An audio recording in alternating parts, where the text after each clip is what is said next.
Subhanallah, c'est le dhikr qu'Allah subhanahu wa ta'ala a choisi pour nous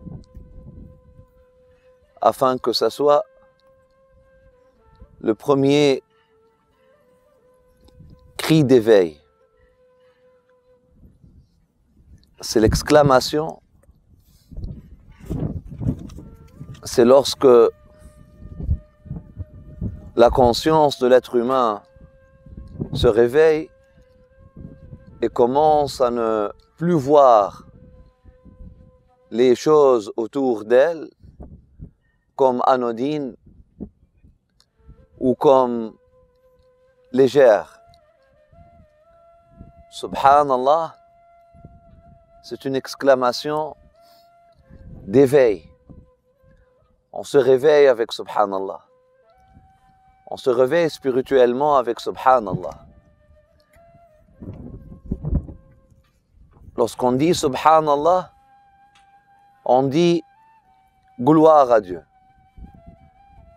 Lorsqu'on dit Subhanallah, on dit exalté soit Dieu.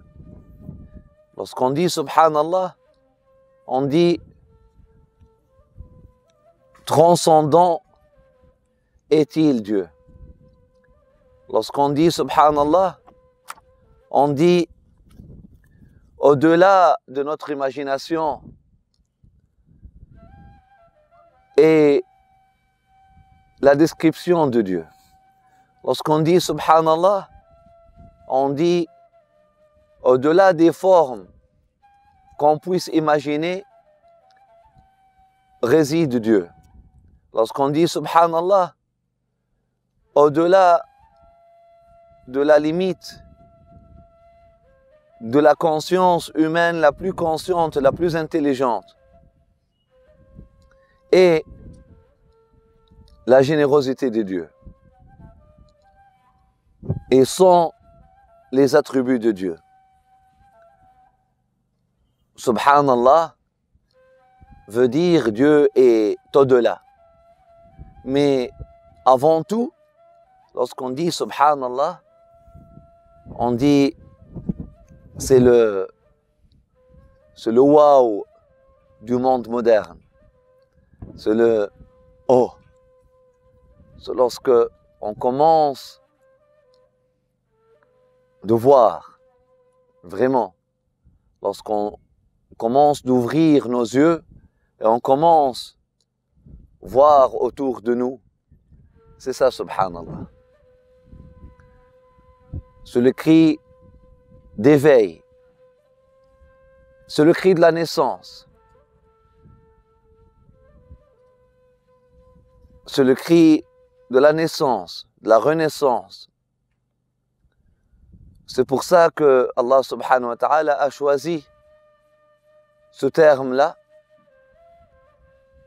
et ce dhikr-là et cette méditation-là pour qu'elle soit notre accompagnateur et notre compagnon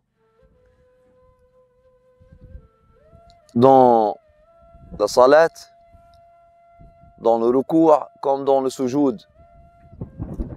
Subhana Rabbi al-Azim ou Subhana Rabbi al-A'la ou Subhanallah wa bihamdih, Subhanallah al-Azim. Allah subhanahu wa ta'ala, il parle de sa création, il dit wa in min shay'in illa yusabbihu bihamdih walakin la tafqahuna tasbihahum.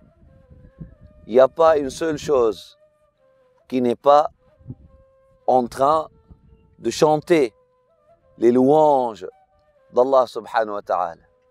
Il n'y a pas une seule création, il n'y a pas une seule molécule, il n'y a pas un seul atome, il n'y a pas une seule création, il n'y a pas une seule cellule, il n'y a pas une seule graine de sable, il n'y a pas un seul objet, il n'y a pas une seule création qui n'est pas en train d'exclamer et de proclamer sa joie